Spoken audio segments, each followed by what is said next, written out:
Hi everybody, welcome to my channel.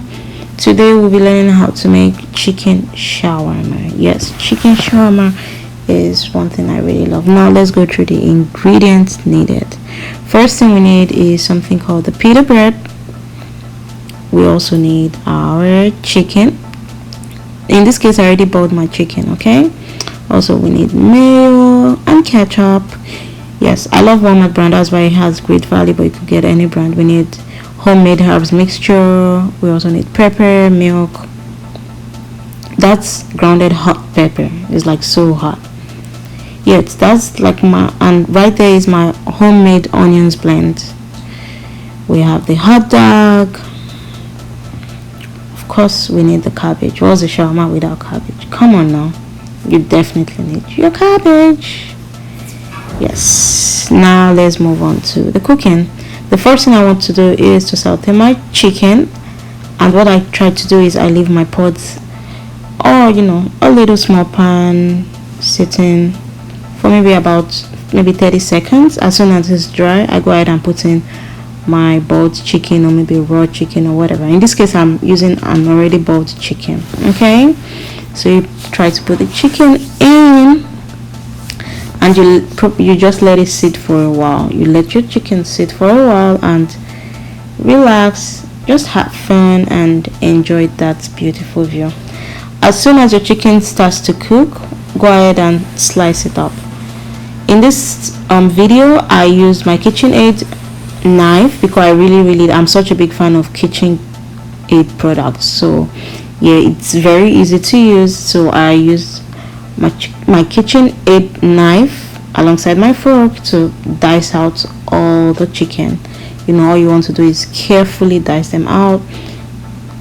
Don't mind me, I just love KitchenAid. You can use any kind of knife as long as you're able to hold it properly. The goal is to slice your chicken as tiny as possible. You don't really want those big chunks of chicken. No, the goal is to get small chunk of chicken. Yes, so yes, don't give up yet. Just keep slicing and have fun with it, play with it, and just enjoy it. Okay, so next thing I'm going to do is just to let it sit for a while. Try to ensure that it's not burning by stirring it properly every now and then. You don't want to leave it to burn. Okay, just keep stirring it. Scrape that pot down. Yep, scrape that pot down. Yes, just keep scraping. Do not give up yet. We're almost there. Yes, we're almost there. Yeah, and as you can see, I love the chicken back. That's why I also have that included. You don't have to use that part. All right, here's one of my favorite parts. I really love my herb mixture. Actually, I'm going to show you guys how I make this mixture. I'm going to make another video giving you very good details on how to make this mixture. This mixture goes with whatever. I literally use it for my chicken. I use it to sauce my beef, my turkey. Most of my meat has this sauce in it. It's a lifesaver. It's a must-have for every person, to be honest. If you like cooking, you should have that mixture in your fridge or in your freezer, as the case may be. All right, so now enough of the talking. Now that we're done with the herbs, what we want to do is kind of mix it up. Make sure every single chicken has herbs in it. You want to make sure that no chicken is left behind, or feeling jealous about, oh, I don't have no herbs on my body. Nope, treat them right, treat them equally. Yep, your sisters, you might as well, right? All right, enough of the talking. Let's move to the next stage. The next thing I want to be doing now is I'm going to go ahead and put in my onion mixture. You have to this is another must have ingredient in your kitchen. If you don't have this ingredient, my sister, I don't think you should be in the kitchen. You must have this. I'm going to show you guys how I make this onion mixture. I'm going to create a separate video for that. Okay, all right, so let's move on. The next thing we want to do is we want to keep mixing. Don't give up yet, keep mixing. And as you can tell from my video, it started burning a little. I just kind of kept on mixing, and I didn't give up. All right, so I boiled the chicken with sauce and all that, but in this case I felt like it needed more salt, so I went ahead, I added a little bit of salt, and then I kind of mixed it up. Yep. And then it got serious, and I decided to use my fork and the spoon to keep mixing, because I wanted to ensure that the chicken had enough salt in it. I didn't want any chicken being left out at all. And then yes, don't feel guilty, just take a piece and try it out. If it tastes good, move on. If it doesn't, if it needs more salt, you can add more salt. If you think it needs more seasoning cubes, you can add more seasoning cubes. But I'm going to make a separate video showing you how I season my chicken, because you want to make sure your chicken itself is well seasoned. Please, that's very, very important to get a very good shawarma. Okay, all right, so the next thing is, that's a picture of the chicken that I grilled. It tastes amazing at this point. All right, so now let's move on to the next stage, which is the shawarma cream. Oh my gosh, this is the main stuff in shawarma. If you don't get this part right, you might as well not eat your shawarma. Okay, so let's go through it. The first thing I want to do is I want to measure up quarter cup, actually not half. In this video I use quarter cup of my mayonnaise. So I went ahead, I scooped it into my cup, and then I put it into the plate, my mixing bowl. After I did that, I picked up my ketchup using I think that's 1 tablespoon of ketchup. I just put it on, it was full, kind of turn it in. And no, that's not all. We're not done yet. The next thing we want to do is to add milk. Yes, you need that milk. What I used in this video was evaporated milk. You can go ahead and use whatever kind of milk you like to use, but I personally love the taste of evaporated milk, so I decided to use it. Like I said, you can use whatever kind of milk you have. If it's the regular milk, just use it, and feel free. All right, the next thing you want to do is to mix it. Mix your cream, play with it like I was doing right here. Yep, play with it, mix it, keep mixing, because you want to make sure you have a very, very, very smooth consistency. You don't want your milk being all bumpy and all, no, it has to be smooth, because it's a cream, so it has to be very, very, very smooth. So keep playing with it. But one thing I noticed is don't try turning to the left and then to the right, and then no, you have to be consistent. If you are going to turn it to the right, let it be to the right throughout the process. If you are going to turn it to the left, try to keep it to the left throughout the process. But the goal is to mix it and keep playing with it and just enjoy it. Cooking is fun, so just enjoy it. Enjoy your cooking while it lasts. Yeah, so yeah, that's me showing you how thick you want your cream. You don't want it so thick, however you don't want it to watery. You just want it to be very smooth and very, very perfect, because the cream, in my opinion, is one thing that gives a shawarma away. Okay, so yeah, so that's like the finished look after spending a couple of minutes mixing. Yep, it's amazing, and yeah, very yummy. Now let's move to the next stage of our shawarma making. The next thing I love to do is to grill my hot dog. I turn on my grill. Yes, that's a regular grill. I think George Foreman has a very, very good brand. This brand is not George Foreman, but I used to own the George Foreman one. That was amazing. I can't remember what brand this is, but I'll probably put the name later. But you can get any grill you like, and just leave it there and let's have the hot dog relax there for a while, just for a little while. And please do not forget your hot dog. And at this point, you can decide to use a glove, because that grill is hot.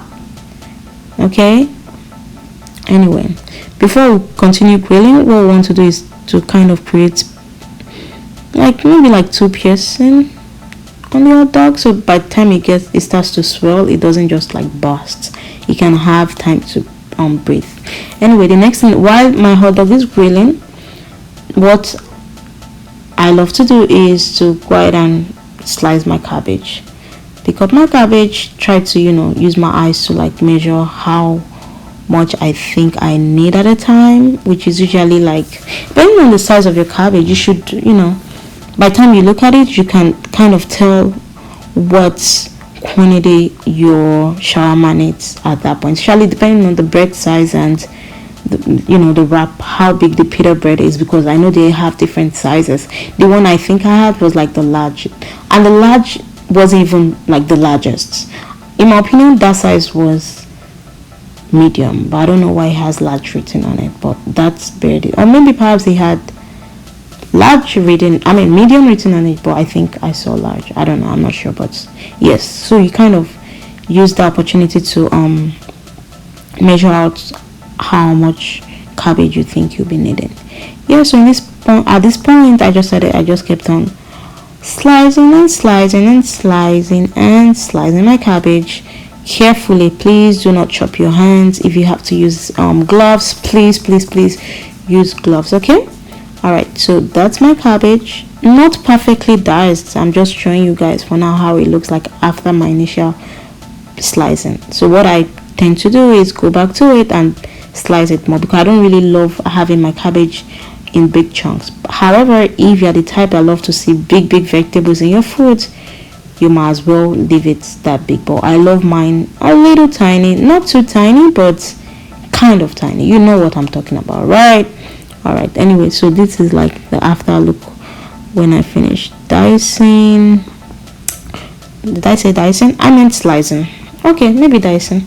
Yeah, this is the finished look, and yeah, this is what your cabbage should look like. At this point, you can go ahead and put in carrot, but I personally didn't feel like putting in carrot at that point. I probably will make another video showing you an updated version of my shawarma, because I have different ways of making my shawarma, but this to me is like the simplest version. So I'm just showing you guys. And yes, we're almost there. Our cabbage is ready, and now let's move to the next stage. All right, so now we have the prep done, meaning our chicken is ready, hot dog is almost ready, pepper is ready, the sauce is ready, our bread is on check, everything looks good. But please, let's not forget our hot dog. Please go back to the hot dog. All right, now looking at the hot dog, we can see it's cooking. The pierce part is kind of showing, and everything looks good so far. Kind of stir it up and make sure everything looks good, and yeah, make sure it looks good and it looks cooked. I love my hot dog fully cooked before putting it into the wrap. I've never tried it without it being cooked. Maybe you could try it, let me know how it comes out. And yes, that's it. So the next thing I want to do now is to show you guys how to open up the pita bread. This is a struggle for some people, and you really cannot mess this part up. This is a very important part of making a wrap in general. All right, so first and first, I bring out my bread, and I'm showing you guys right there that there is a front and there's a back. That part right there is the back of the bread, and this part is the front of the bread. Okay, so that's the back, I repeat, and that is the front. Okay, so what you want to do now is to take a tiny little cut in the middle, carefully, please. Then kind of put that little part in your mouth like I always do. Enjoy it, right? Why waste it? You shouldn't waste food, right? Don't waste food. Anyway, once you tear that part out, just please do this gently, slowly but surely. Open up your bread slowly. Do not rush it. Take your time, because you don't want your bread messing up and then you end up grabbing another bread after. Nah, you don't want that happening. Just take your time and take it one step at a time. Open up your bread. The goal is to get a nicely open bread, so please don't rush it. Once you get a hang of it, then you can rush it, of course. But for now, especially if you are making shawarma for the first time, please do not rush it. Take your time, okay? Now we're done opening the bread. As you can see, we have the top, that's the front, I repeat, and the one on the bottom is the down part. Okay, that's the bottom, that's the front, that's the bottom, that's the back. Okay, so what I tend to do is to start with the bottom, that's the back. You want to start wrapping up with the bottom parts, which is the back, in my opinion. I don't know how people call it, but I always call this the back and I always call it the bottom. So you place it on on your slab, and then you kind of lay it flat, knowing fully well you have all your ingredients ready. You can go ahead and start mixing. The first thing I tend to put is my cabbage. You can start with whatever you like, but I personally love starting with my cabbage. Reason why, I am not sure, I just love it. And if you notice in the video, I'm putting it right in the middle. Right in the middle is the spot, because you want to make sure that when it's time for you to wrap your shawarma, you're able to hold it properly. You don't want to struggle with it. You want to make sure everything is nice and perfect. All right, so the next thing I tend to add is the chicken. What you want to do is just wrap it down, put it down. Yes, that's pretty simple. Make sure it's in the middle, just like the cabbage, so you can grab it easily. As soon as you're done with that, you can then go ahead and add the pepper. Yes, I tend to add my pepper on the chicken. Yes, that's the pepper. It's really spicy, very, very spicy. In Nigeria, we call it atagungun. It's more like a very hot pepper, like it's extremely hot. Please you don't have to put this much pepper. Please, this is very, very hot. Please don't put this much. This is just me and my love for pepper. That's why I kept that much. All right, so now let's move to the cream. Play with it a little, just play with it, right? And then that's 1 tablespoon. Put it on it like that, just like that, kind of. Make sure every part of your shawarma is covered in cream. You don't want to have any part left out. When I'm done with that part, I try to cover it with more cabbage, just a tiny bit of cabbage. Then once I'm done with that, I try to lay my hot dog on it. My hot dog is usually the last thing to go into my shawarma. The reason why, I'm not sure. I feel like it just makes it easier. The fact that you can see your hot dog while wrapping makes wrapping easy. That's why I tend to put my hot dog last. Anyway, I kind of bury it down with a little bit of cabbage. After that, I put in more of my shawarma cream. You need more cream. At this point, I feel like this boils down to personal preference. I personally do not love lots of cream in my shawarma. I just feel like keeping it okay, keeping it moderate is like dope. However, some people love cream. If you're that kind of person who loves cream, go ahead, my friend, put it in, enjoy it. It's yours. You made it, you work hard for it. So yes, put that cream. Okay, anyway, now let's wrap the shawarma. So the first thing you want to do is to, if you notice the way I grabbed it, yes, you grab it just like that. You have to be careful. Then you grab the top one, you place it down, and then you put it in the middle, kind of, and then you wrap it slowly and gently. Like I said earlier, do not rush. Take it one step at a time. Yes, take it one step at a time. And once you're done wrapping, what you want to do is to transfer it immediately onto your grill. The same grill, of course, that you used to grill your hot dog. However, some people are probably asking, what if I don't have this grill? How am I supposed to use it? Yes, you can actually use a pan. You don't 100% need this grill to make a shawarma. I personally use it because I find out that whenever I use the grill, it makes my shawarma wrap properly, like it seals it properly. It makes it very nice and it gives it this nice shape. However, you don't really need the grill. But I love the grill, like I said, and I feel like if you are doing a lot, you should get a grill. And actually also, if you are just starting out, if you don't really know how to use it, I think you should get a grill. It's not that expensive.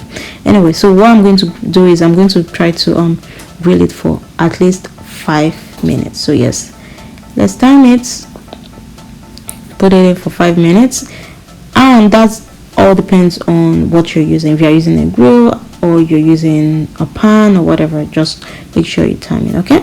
All right, so now our 5 minutes is over, and then the next thing we want to do is we want to check on our shawarma. Ooh. That looks good. Like the smell is like woo.